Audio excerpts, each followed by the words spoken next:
pas grave, j'ai pas besoin de comprendre. Merci Seigneur. Alors, je suis content de vous voir ce matin, en grand nombre. Donald a commencé l'essence de mon message. C'est bien, j'aime ça quand il commence mon message comme ça. Je ne garantis pas que ça va être moins long, par exemple, par après, là, mais il a commencé quand même. Alors, il a parlé qu'il fallait être reconnaissant. Puis, c'est là-dessus qu'on s'en va ce matin. C'est important d'être reconnaissant en toutes choses et on va aller voir ça ce matin. Alors, je vais ouvrir en prière. Une chose avant, j'aimerais mentionner, comme je suis me rappeler, pour la réunion d'affaires le 26, là, même si votre nom n'est pas sur le babillard qui est dans l'entrée, là, puis vous dites que c'est votre église, bien, venez quand même à la réunion d'affaires pour voir c'est quoi la vision de l'église. Ce n'est pas parce que votre nom n'est pas là que vous n'avez pas le droit de venir. OK, une petite mention comme ça. Donc, même que je vous encourage à revenir pour voir c'est quoi, qu'est-ce qu'on croit, qu'est-ce qu'on pense, qu'est-ce qu'on prévoit aussi dans l'année, la vision de l'Église, bref. Donc, oui, il va y avoir des chiffres, bien entendu, mais c'est ça. Et c'est ceux qui veulent être membres enregistrés, je ne sais pas si ça se dit, membres enregistrés, membres... sur la liste de membres, OK? Bien, demandez à Donald, il va vous donner les choses pour ces choses-là. Donc, ça, c'est une petite parenthèse pour ça. Alors, je vais ouvrir en prière. Bien, Seigneur, on t'en remercie ce matin parce qu'il est plus de bonheur que d'habitude. Puis, il va faire noir plus tard ce soir. Et Seigneur, on t'en remercie parce que tu es avec nous ce matin. Merci pour ta douce présence ici. Réponds à nos questions, Seigneur, par ta parole ce matin. On te demande ton aide dans le nom de Jésus. Amen. Et même s'il y a une heure de moins de sommeil, il faut être reconnaissant quand même. Parce que le message, c'est être reconnaissant en toutes choses. Et on a vu la semaine passée que notre tête, c'est notre tête. Donc, on a le droit, on a l'autorité de faire tourner dans notre tête les choses qu'on veut qui s'y passent. Et notre attitude aussi, ça se passe aussi un petit peu dans notre tête.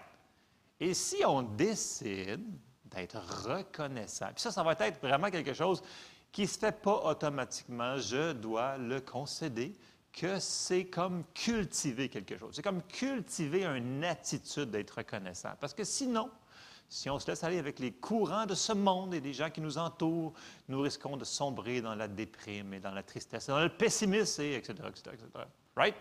C'est vrai, le monde autour de nous autres ne sont pas tellement, écoutez, comme Donald disait l'autre fois, c'est la bonne nouvelle TVA, et il y en a juste une dans toute la gang.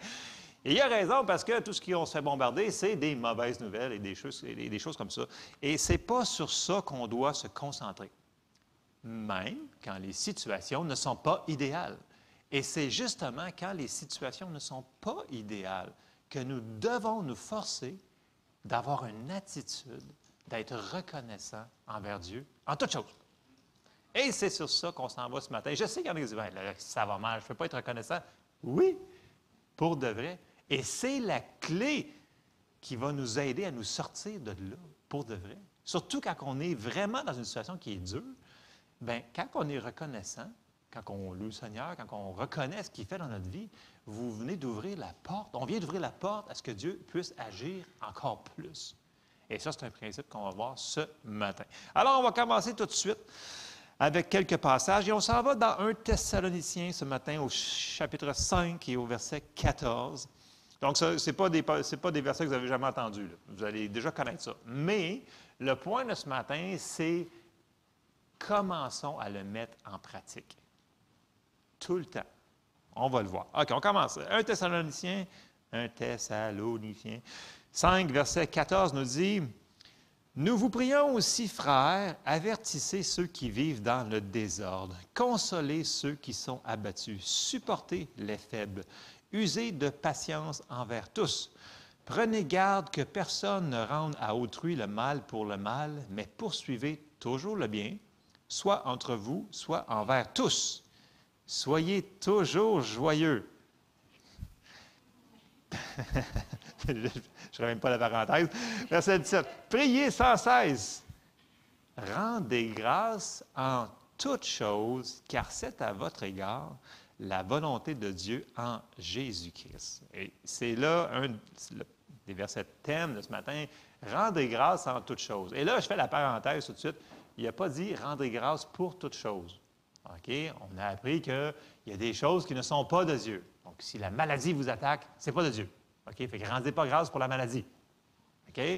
Il faut reconnaître ce qui est de Dieu et ce qui n'est pas de Dieu, là. Et c'est super important, là, parce que tu ne dis pas merci Seigneur parce que j'ai attrapé telle affaire, là. OK, on va se rendre à quelque part un matin, c'est sûr, c'est sûr. Non, mais c'est important, là, parce que ce verset-là, il est souvent pris hors contexte. Nancy, t'en as un autre. Hors contexte, et... merci. Alors, puis dans la Bible du sommaire, je te l'ai-tu dessus, dans la Bible du sommaire, un test 5.18 nous dit « Remerciez Dieu en toutes circonstances. Telle est pour vous la volonté que Dieu a exprimée en Jésus-Christ. » Donc, il ne dit pas pour toute chose, il dit tout le temps. Et il y a une grosse différence. OK? Donc, si l'ennemi fait quelque chose, puis il y a des choses qui ne sont pas bien qui arrivent vers vous, bien, vous ne remerciez pas Dieu pour la persécution. Vous remerciez Dieu parce qu'il va vous sortir de la persécution, puis qu'il est avec vous, puis qu'il ne vous délaisse jamais. Puis... Je trouve qu'il y a une grosse différence. OK? Fait qu'on ne dit pas merci Seigneur parce que tu as envoyé. Dieu, premièrement, il n'y en a pas de maladie, OK? Chez eux. Il n'y en a pas. Fait qu'il ne peut pas vous en envoyer. Fait que s'il y en a, vous savez qu'il faut déterminer la source. OK? C'est important là-dedans. Là. OK. Bon, on commence, on va mettre une fondation, on va finir par se rendre quelque part. OK. Donc, je répète, quand est-ce qu'il faut être reconnaissant? En tout temps. En tout temps. Ça veut dire le matin, le midi, le soir. Quand il fait beau, quand il fait moins beau. Quand ça va bien, quand ça va moins bien. Parce que Dieu est avec nous et il ne change pas. Alors, s'il est toujours là, puis qu'il nous dit d'être reconnaissant, c'est que nous devons le faire. Et je le répète, ce n'est pas une suggestion, c'est à l'impératif, c'est un ordre. Il nous dit de faire cela et ça va nous aider dans notre situation à nous sortir de ce qu'on est en train de vivre présentement. Right? C'est ça qu'on veut. On veut sortir de là. Bon, on va aller voir un autre passage qui nous dit un peu la même chose. On s'en va dans Philippiens, chapitre 4, et au verset 5. Ça dit « Que votre douceur soit connue de tous les hommes, le Seigneur est proche. Ne vous inquiétez de rien, mais en toute chose, faites connaître vos besoins à Dieu par des prières et des supplications avec des actions de grâce. Et le résultat, c'est la paix de Dieu qui surpasse toute intelligence, gardera vos cœurs et vos pensées en Jésus-Christ. » Donc, pour avoir le verset 7, qui est la paix de Dieu, qu'on veut tous avoir la paix de Dieu, il faut faire les versets précédents, qui sont « Faites connaître vos besoins à Dieu par des prières et des supplications », mais il rajoute aussi avec encore des actions de grâce. Actions de grâce, là, pour... c'est pas juste une fête, OK, là, qu'on mange de la dinde, puis ça fait le même, là. Action de grâce, c'est être reconnaissant, avoir des... merci. Merci Seigneur, parce qu'un matin, je me suis levé et j'ai eu la force de venir à l'Église. Même si... Et c'est de commencer à cultiver ça, même dans les petites choses, dans les moyennes choses, puis dans les grandes choses. Puis surtout, si on commence dans les petites choses, ça va être plus facile quand on va arriver dans des situations qui sont plus difficiles. Et c'est vraiment... Quand je dis l'action de cultiver, c'est parce que ça demande un effort de notre part. Mais la bonne nouvelle là-dedans, c'est que plus qu'on le fait, plus qu'on est reconnaissant en toutes choses, là, bien, ça devient comme une habitude. Puis là, bien, ça vient que ça sort. Puis là, ça sort, puis merci Seigneur, puis merci parce que tu m'aides, merci parce que... Et là, on devient optimiste, on devient avec de l'espérance, on revient avec la joie et la paix de Dieu, et c'est ce qu'on veut. Et c'est ce que Dieu veut pour notre vie. Amen. Et c'est super important parce que souvent, il y a des choses qui vont arriver qui ne sont pas le fun. Puis là, il faut qu'on se batte avec cette affaire-là. Puis un des meilleurs chemins pour se sortir de là, c'est vraiment de remercier Dieu parce qu'il est là pour nous aider. Et quand on tombe au lieu de focusser sur le problème et on focus sur la solution, vous allez voir, le cœur va sortir de la dépression, de la déprime, de tout ce qui essaie de nous écraser, etc. Et vous allez voir, on va aller voir des passages qui nous montrent aussi. Bon, c'est une décision de le faire en passant. Parce qu'on peut décider d'être très négatif, puis d'être très bougonneux, etc., etc., etc. Mais ce n'est pas ça que Dieu nous demande de faire. Et on va récolter les fruits de l'un et de l'autre. Fait que soyons reconnaissants en toutes choses. Et là, on s'en va voir un exemple que, oui, je me sers souvent, mais on va l'examiner plus en profondeur. C'est l'exemple de Paul et Silas quand ils arrivent en Macédoine. Et là, on va vraiment commencer un petit peu au début de l'histoire là, pour avoir plus de précision sur qu'est-ce qui se passe et qu'est-ce qu'eux ils ont fait et qu'est-ce que Dieu a fait. Donc, on s'en va dans Acte 16 et on va commencer au verset 9 et on va aller voir ce récit-là. Donc, Acte 16, verset 9. Donc, il y a Paul et ses compagnons qui sont en voyage. Puis là, ça nous dit au verset 9, « Pendant la nuit, Paul eut une vision. » Donc, c'est disponible. On a vu que Dieu nous parle de différentes manières. Et une vision, comme Pierre avait eu, c'est biblique. Un Macédonien lui apparut et lui fit cette prière, « Passe en Macédoine, secours-nous. » Après cette vision de Paul, nous cherchâmes aussitôt à nous rendre en Macédoine, concluant que le Seigneur nous appelait à y annoncer la bonne nouvelle. Donc, Dieu, il les dirige vers quel endroit faire leur ministère. On avance un petit peu dans le chapitre 16 et on s'en va au verset 13. « Le jour du sabbat, nous nous rendîmes hors de la porte vers une rivière où nous pensions que se trouvait un lieu de prière. Nous nous assîmes et nous parlâmes aux femmes qui étaient réunies. L'une d'elles, nommée Lydie, marchande de pourpre de la ville de Thyatire, était une femme craignant d'eux. Et elle écoutait.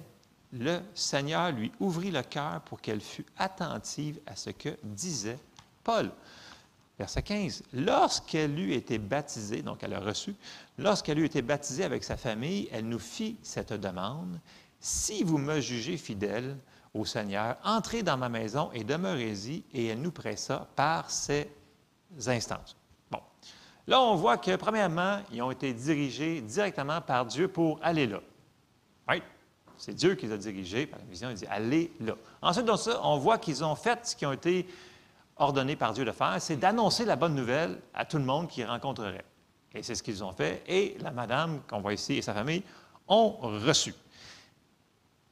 Donc, ils ont été dirigés de faire ce qu'il vient de faire. Mais là, on va arriver à quelque chose, on s'en va au prochain verset, qui est le verset 16. « Comme nous allions au lieu de prière, une servante qui avait un esprit de python et qui, en devinant, procurait un grand profit à ses maîtres, vint au-devant de nous et se mit à nous suivre, Paul et nous. Elle criait. Okay, je ne ferai pas le son là, de mon iPhone, là, mais bon, c'est fatigant quelqu'un qui crie tout le temps en avant de toi. Okay? Elle criait, « Ces hommes sont les serviteurs du Dieu Très-Haut et ils vous annoncent la voie du salut. » Bon, j'ai entendu plein de théories là, sur les gens qui disent « Ouais, mais elle a annoncé que c'était des serviteurs de Dieu. » Mais écoute, tu ne veux pas t'associer avec une personne qui est démoniaque, qui est en train de dire quelque chose. OK? Premièrement, là, tu ne veux pas ça. Autre chose qu'on ne veut pas, puis on va le voir tout de suite, c'est qu'il y a une présence qui ne devrait pas être là, qui dérange tout alentour, qui essaie d'interférer sur ce que Paul était en train de vouloir faire. Et on le voit tout de suite dans l'autre verset 18. « Elle fit cela pendant plusieurs jours. Paul fatigué. » Ici, le mot pour « fatigué », là, si vous avez une traduction plus récente là, que la Louis II, là, ça dit « Paul grandement dérangé ». Il était grandement dérangé de ce qu'elle faisait. Donc, quand ce n'est pas de Dieu, quand c'est l'ennemi, quand c'est un démon, ça va fatiguer, ça l'irrite. Tu sais, quand il y a quelque chose qui n'est pas de Dieu, ça crunche, là. C'est la même affaire. Paul, il était, je vais dire le mot fatigué pour être gentil dans mon québécois, là, mais il était grandement dérangé parce que ce qui se passait. Bon. Paul se retourna et dit à l'esprit, « Je t'ordonne au nom de Jésus-Christ de sortir d'elle. » Et il sortit, donc le démon sortit à l'heure même. Est-ce que chasser les démons, ça fait partie du travail que Dieu nous a dit de faire? Amen. Fait qu'encore là, est-ce qu'ils ont fait ce que Dieu leur a demandé de faire? Oui. Bon, là, on récapitule pour l'instant avant d'aller au verset 19. Là. Il était au bon endroit que Dieu les voulait, à la bonne place, donc en faisant exactement ce que Dieu voulait. Il n'avait rien fait de mal, right? rien fait de mal. Ils ont juste obéi à Dieu. Et là, on va voir qu'il va arriver une circonstance contraire. Et on va continuer au verset. Non, mais c'est bon de se mettre en perspective, parce que les gens me disent, ouais, mais tu sais, là, telle personne, il arrive telle chose, fait que c'est sûr qu'elle a fait quelque chose de pas correct. Pas nécessairement. Écoute, on voit, là, ils ont été dirigés, vision, là. Vision, c'est va là-bas. Après ça, ils annoncent la bonne nouvelle. Après ça, ils chassent le démon, ce que Dieu nous a dit de faire. Et là, il arrive une circonstance contraire. Et souvent, on a tendance à dire dans ces situations-là, écoute, c'est sûr que je me suis trompé. Pas nécessairement. Il ne faut pas sauter aux conclusions. OK? On va lire le passage et on reviendra sur ça. Donc, verset 19, les maîtres de la servante, voyant disparaître l'espoir de leur gain. Voyez-vous, l'ennemi, ça sert toujours des gens pour les détruire. Donc, eux autres, ils s'en foutaient que la fille était possédée ou non. Tout ce qu'ils voulaient, c'est de l'argent et point final. On voit les arrière-motifs. L'ennemi, c'est toujours comme ça. Il ne vient que pour tuer, égorger et détruire. Ils se saisirent de Paul et de Silas et les traînèrent sur la place publique devant les magistrats. Ils les présentèrent aux prêteurs en disant, « Ces hommes troublent notre ville. Ce sont des Juifs qui annoncent des coutumes qu'il ne nous est permis ni de recevoir ni de suivre à nous qui sommes Romains. » Pourtant, sa petite démoniaque le faisait pendant quelques jours. Okay? Bon, il n'en parle pas de ça. La foule se souleva aussi contre eux et les prêteurs, ayant fait arracher leurs vêtements, ordonnèrent qu'on les bâtît de verges. OK, ça, c'est pas super le fun. Après qu'on les eut chargés de coups, ils les jetèrent en prison en recommandant au geôlier de les garder sûrement. Le geôlier, ayant reçu cet ordre, les jeta dans la prison intérieure et leur mit les ceps aux pieds. Je fais une autre parenthèse. Je répète. Est-ce qu'ils ont fait quelque chose de pas correct jusqu'à maintenant? Non. Est-ce que c'est Dieu qui envoie la persécution? Non. Bonne réponse. Parce que c'est important de discerner qu'est-ce qui est quoi là-dedans. Parce que si c'est Dieu qui t'envoie le trouble, aussi bien pas de battre. Là. Parce que si tu te bats contre Dieu, bien, je ne pense pas que tu vas gagner. Mais si on reconnaît que l'ennemi se sert des gens pour venir nous causer du trouble, c'est différent. Donc, c'est l'ennemi qui vient ici. Il n'est pas content qu'il y ait du monde qui soit sauvé à gauche, à droite, là, puis que le monde soit délivré des démons. Il n'est pas content de ça, lui. Lui, il veut le trouble partout. Donc là, eux autres, ils apportent la bonne nouvelle, ils apportent la paix, le monde sont sauvés, puis il n'est pas content. Fait qu'ils utilisent des gens pour faire une attaque sur, dans ce cas-là, Paul et Silas. Et là, on arrive dans une situation que ils ne se sont pas trompés, mais ils sont dans une situation qui est vraiment, vraiment déplaisante. Là. Pensez-y, là, OK? Tu viens de te faire battre de verges, OK? Rouer de coups. Donc, ils ont battu pas à peu près. Ils sont tout nus, ils n'ont plus de vêtements. Là, ils sont mis en prison, mais le milieu de la prison. OK? Où est-ce que c'est le plus noir? Où est-ce que ça pue le plus? Donc, tu sais, quand on dit face à un géant, face à un mur, là, ils sont drettes là, comme on peut dire. Là. Ils sont drettes là. Mais, dans la situation, tu as toujours une décision. Puis là, c'est le choix qui va se présenter devant nous. Donc là, vous avez un géant dans votre vie là, qui s'est dressé. De nulle part, c'est arrivé, vous n'avez rien fait de pas correct, et il arrive une situation comme ça. Qu'est-ce qu'on fait? Et la première réaction naturelle de la chair, ça a été de s'apitoyer sur son sort.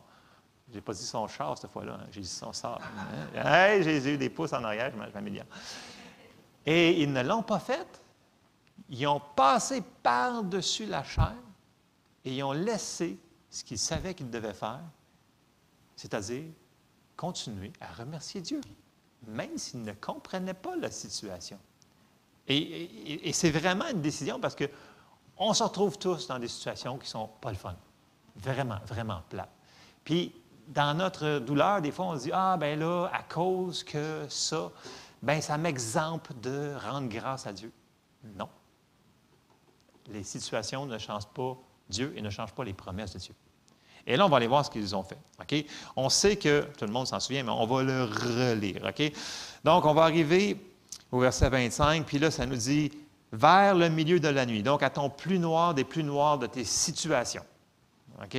Paul et Silas priaient et chantaient les louanges de Dieu, Et les prisonniers les entendaient. Donc, ce n'était pas silencieusement dans leur cœur, là. Ils ont décidé de le faire, puis de le faire correctement. Merci Seigneur parce que tu es avec nous. Merci Seigneur parce que tu prends soin de nous. Merci parce que... Ils ont-tu sorti... qu'est-ce qu'ils sont en train de faire? Exactement ce qu'on a lu dans Philippiens 4, verset 7. Exactement, ils sont en train de faire ça. Et en remerciant Dieu, puis là, souvenez-vous, là, ils ont mal, là. Ils ont probablement faim aussi, c'est encore pire. Mais, non, c'est pas pire, mais ils ont mal, ils ont faim, ils ont soif. Ça dépend de c'est quoi vos priorités dans la vie, là. Mais bon. Puis là, ils ont dit, pas d'excuses. On va louer Dieu et tu vas voir, il va se passer quelque chose. Et comme de fait, on s'en va tout de suite au verset suivant, ça dit tout à coup. Tu sais, quand on fait ça, là, Dieu, il ne se peut plus, comme on dit.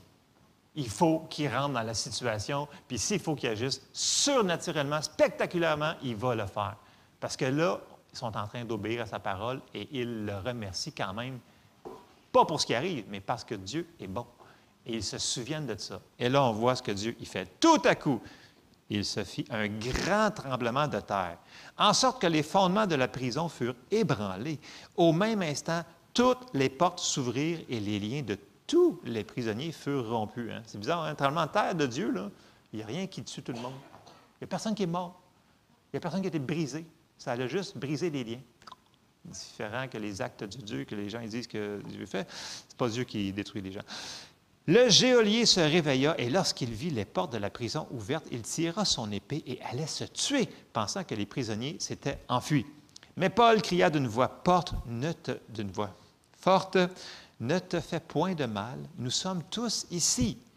Alors le geôlier, ayant demandé de la lumière, parce qu'il fait vraiment noir dans ce trou-là, entra précipitamment et se jeta tout tremblant aux pieds de Paul et de Silas. Et il les fit sortir et dit, « Seigneur, que faut-il que je fasse pour être sauvé? » Paul et Silas répondirent, « Crois au Seigneur Jésus et tu seras sauvé, toi et ta famille. » Et ils lui annoncèrent la parole du Seigneur ainsi qu'à tous ceux qui étaient dans sa maison.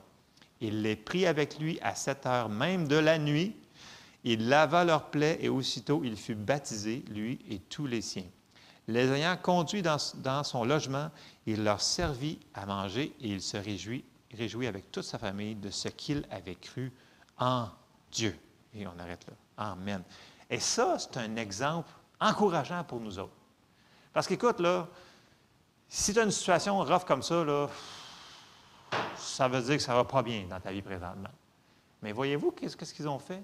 Ils ont pris la décision de louer Dieu quand même, d'être reconnaissants, de ne pas oublier que tout ce qu'ils... Ils ne les avaient pas oubliés, là. Dieu savait qu'ils les avaient envoyés là-bas, là.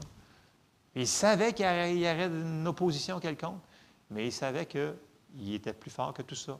Mais il a fallu qu'ils fassent quelque chose. C'est qu'ils mettent en pratique la parole. Ils ont fait ce qu'ils savaient qu'ils devaient faire. Puis c'est la même chose pour nous autres. Tu sais, il ne faut pas attendre que toutes les circonstances soient parfaites dans notre vie pour remercier Dieu. Sinon, ça n'arrivera jamais. Puis c'est une des clés pour se sortir de ces situations-là. Puis, comme je disais tantôt, souvent, on se dit comme perspective, « Ouais, mais tu sais, dans ma situation, là, tu sais, là, je ne peux pas louer Dieu parce qu'écoute, c'est une situation qui est difficile. » Oui, peut-être que c'est très difficile, mais ce n'est pas une raison pour nous faire dire qu'on ne doit pas faire ce que Dieu nous a prescrit de faire dans sa parole. Puis, être reconnaissant en toutes choses, qu'il nous a dit dans plusieurs endroits dans le Nouveau Testament, même dans l'Ancien Testament. Il disait que Dieu habite les louanges de son peuple. Quand Josaphat, il y a une multitude qui est venue contre lui, bien, le Seigneur il a dit, regarde, vas-y, puis là, ils ont mis des chantes en avant. Puis vous vous souvenez de cette histoire-là? Tu sais, c'est comme partout, c'est partout à travers la Bible. Donc, on sait que c'est un principe qui est là. L'affaire, c'est que, est-ce qu'on le fait?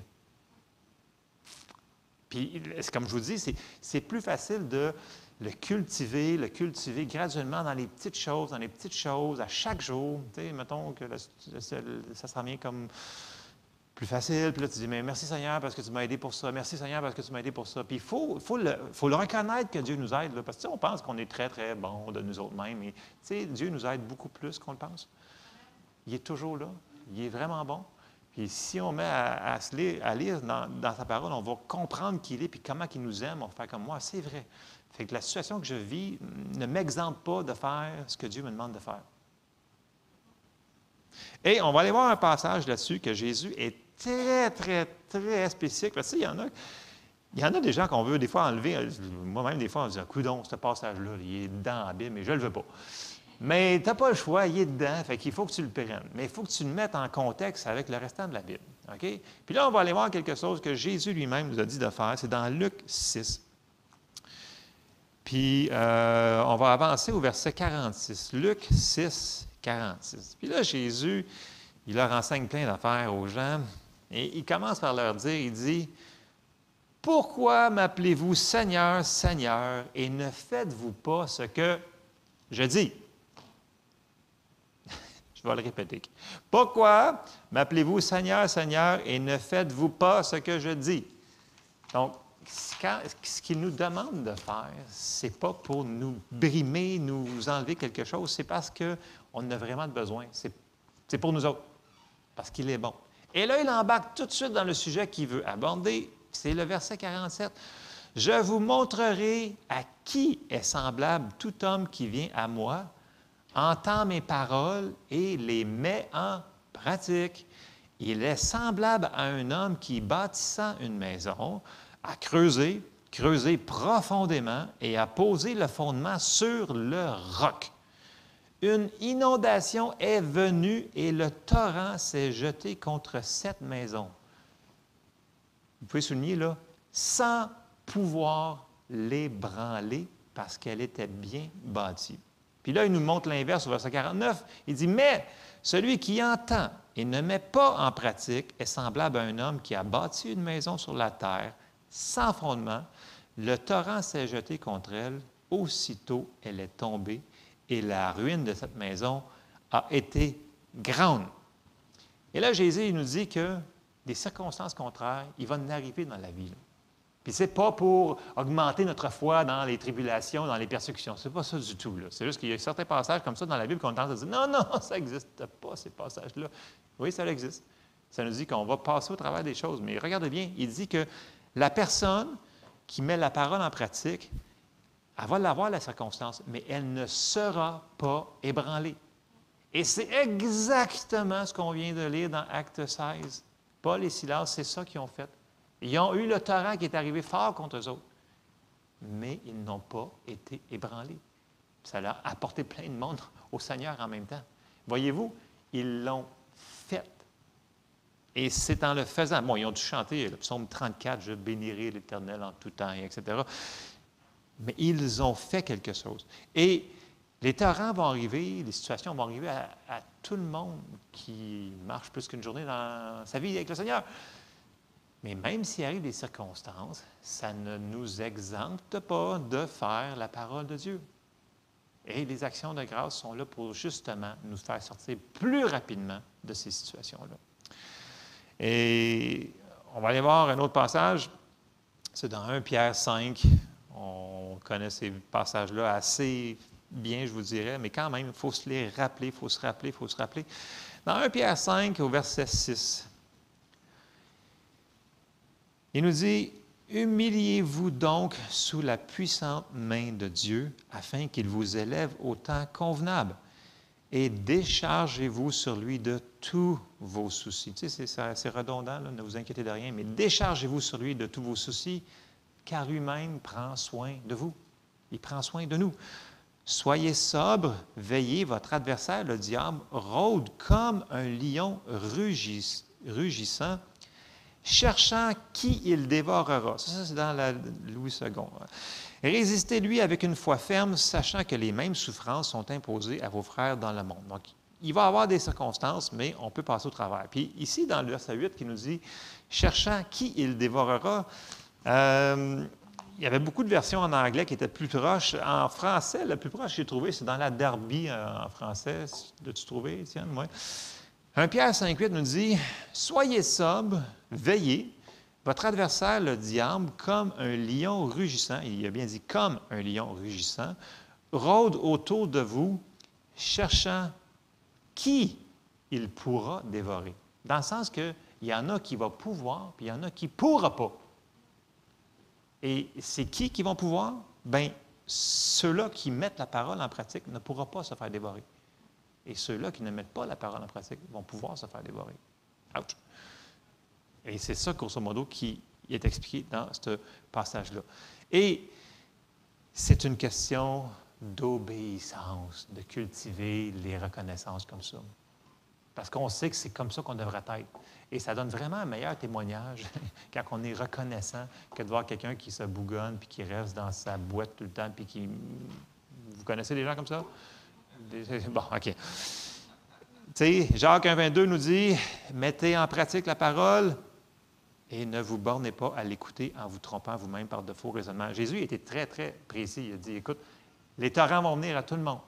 Mais ceux-là qui ont construit sur la parole, qui la mettent en pratique, ils ne seront pas ébranlés. » Et ça, c'est une très, très bonne nouvelle, je trouve. Ça nous encourage que oui, il va arriver des petites situations qu'on n'aime pas, temporaires. Tout ce qui est ici, qu'on voit avec nos yeux, qu'on peut toucher, c'est temporaire. La parole de Dieu ne change pas. Ça va finir. Toutes ces choses-là peuvent finir un jour. Ils vont finir. Donc, cultiver, là, c'est vraiment un effort de notre part. Puis, tu sais, souvent, les gens disent « Ouais, mais c'est trop dur, je ne suis pas capable. » Mais je dis « Commence par commencer. » OK? Puis, je vous donne un exemple. Vous êtes, peu importe, dans une situation, vous êtes à la maison, on commence par ce que l'on sait. OK? On pourrait commencer par « Hey, merci Seigneur parce que, ouais, tu m'as sauvé. » Bon, ça veut dire que je m'en vais au ciel. Premièrement, je m'en vais au ciel. Bon, ça va mal ici présentement, mais je m'en vais au ciel. Là, tu commences parce que tu sais. Là, puis là, tu commences à penser sur des choses positives. Bien, merci Seigneur parce que, bon, j'ai peut-être mal à ce doigt-là, mais j'ai pas mal à l'autre main. Puis là, non, mais c'est ça, ça commence comme ça, les actions de grâce. Puis là, tu commences par les petites choses. Là. Merci Seigneur, parce que là, bon, j'ai un toit pour rester, j'ai de la nourriture. Merci Seigneur, j'ai de la nourriture. Merci Seigneur, parce que, écoute, j'ai des gens qui m'aiment autour de moi. Ouais, merci Seigneur.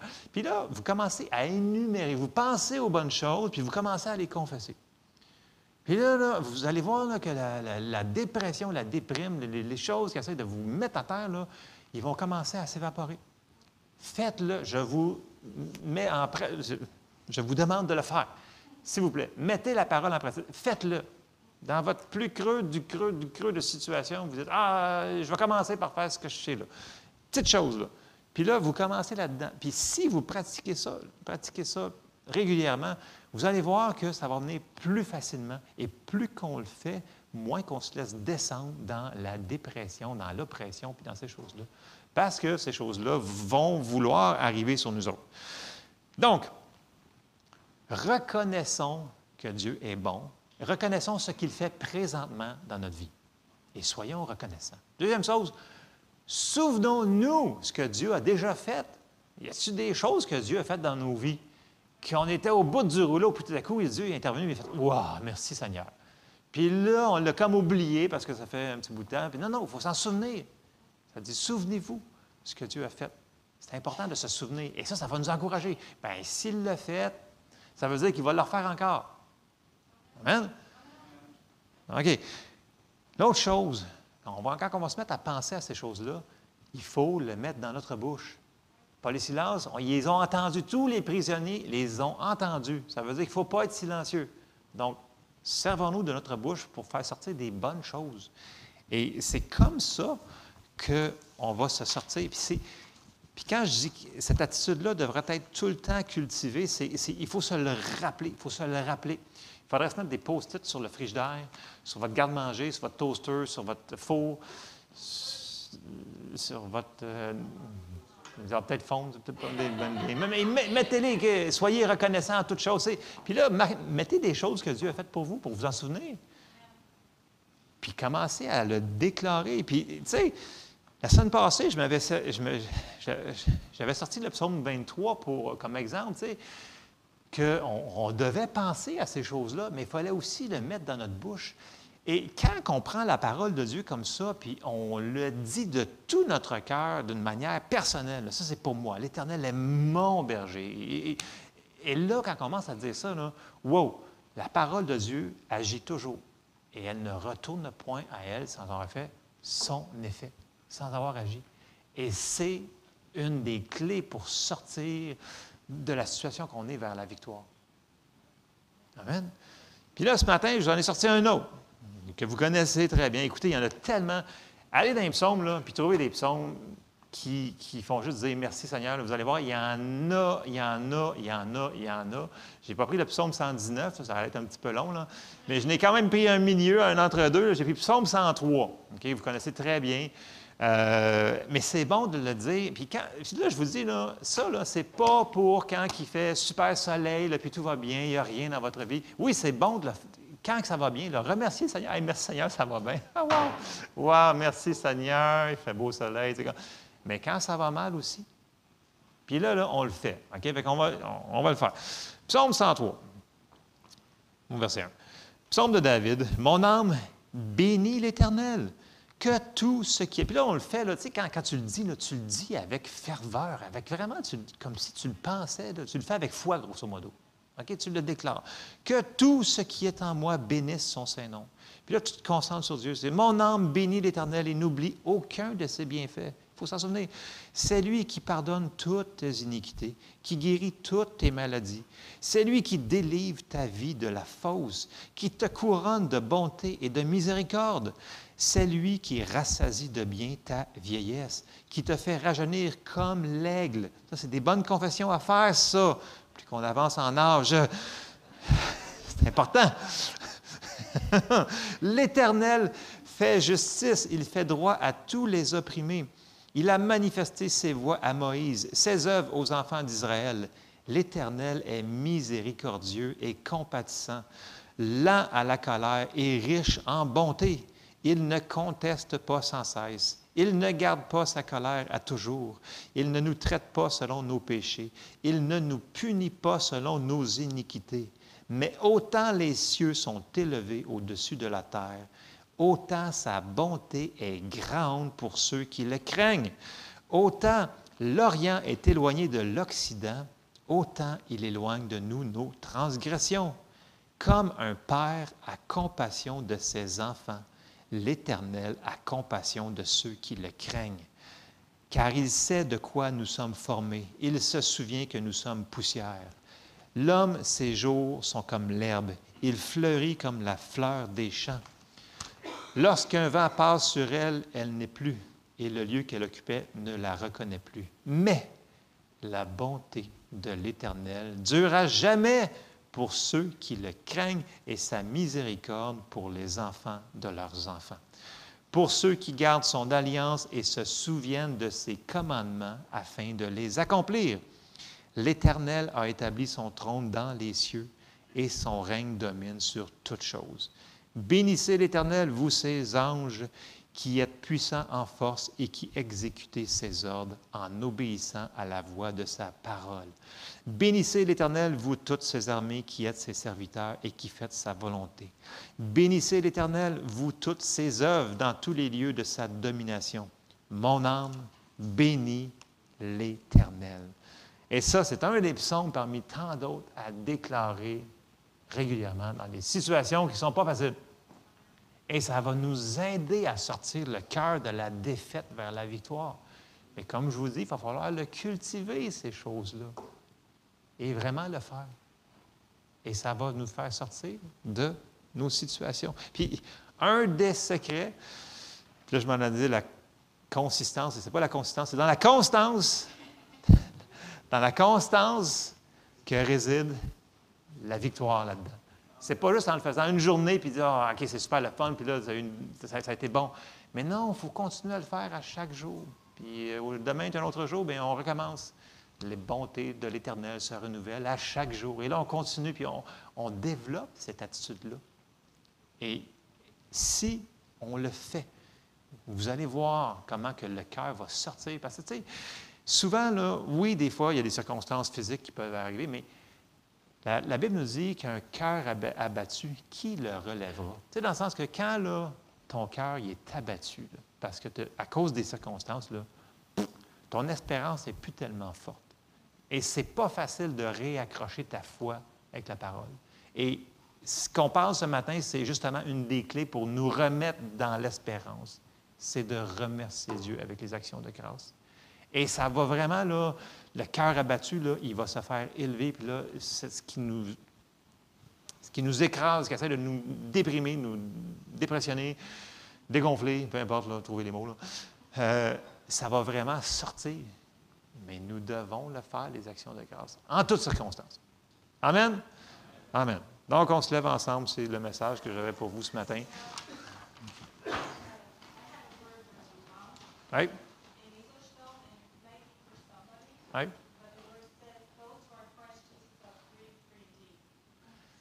Ceux qui sont en Christ Jésus sont libres, vraiment libres.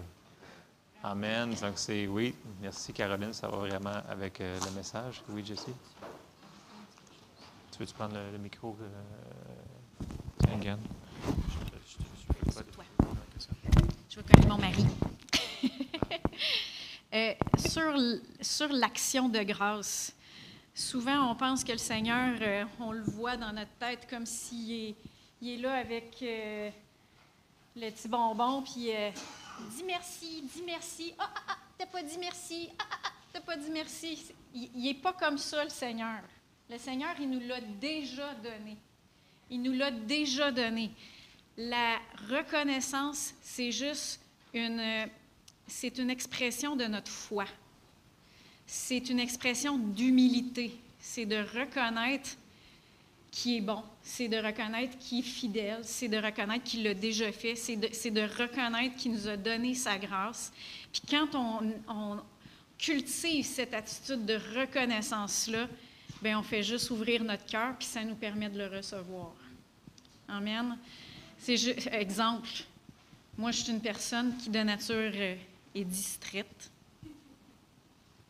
Ma vieille nature, on pourrait... Il dit rien. Mais des fois, il y a des choses très importantes qu'il ne faut pas que j'oublie. Et des fois, je vais avoir une pensée qui revient dans la journée, puis je suis comme « Merci Seigneur, tu me l'as rappelé. Une chance que tu me l'as rappelé. » Mais je ne suis pas comme « Wow, je m'en viens pas pire. Je suis moins distraite qu'avant. Je m'en suis souvenue. » Non, je suis reconnaissante. Et la reconnaissance va exprimer l'humilité parce que je sais que je ne m'en serais pas souvenue de moi-même puis que c'est le Seigneur qui me l'a rappelé. Juste un petit exemple. Un cœur reconnaissant, c'est un cœur qui est humble puis c'est un cœur qui exprime sa foi. Amen. Merci Seigneur. Merci Jésus. Alors, on va terminer en prière. Puis, tu sais, souvent les gens viennent me dire « Hey, c'était bon, ça c'était pour telle personne. » Je dis « Non, non, regarde, si tu l'as entendu, c'est pour toi aussi. » OK? Fait que, voilà. Alors, on termine en prière. Seigneur, on te remercie, Seigneur, parce que tu es bon. Tu es tellement bon avec nous, Seigneur. Ta miséricorde dure à jamais, Seigneur. Merci pour tout ce que tu fais à chaque jour. Seigneur, je te demande de nous aider, Seigneur, à cultiver cette attitude, Seigneur, d'être reconnaissant, de voir ta main dans toutes les choses, Seigneur, de se souvenir, Seigneur, de tout ce que tu as fait pour nous. Et Seigneur, qu'on soit des gens qui sont remplis d'actions de grâce à chaque jour et en tout temps, Seigneur. Et montre ta main toute puissante, Seigneur, au travers de toutes les circonstances que les gens vivent ce matin par les actions de grâce, Seigneur, qui vont sortir de leur bouche. Donc, prie, Seigneur, et on te remercie dans le nom de Jésus. Amen. Soyez bénis.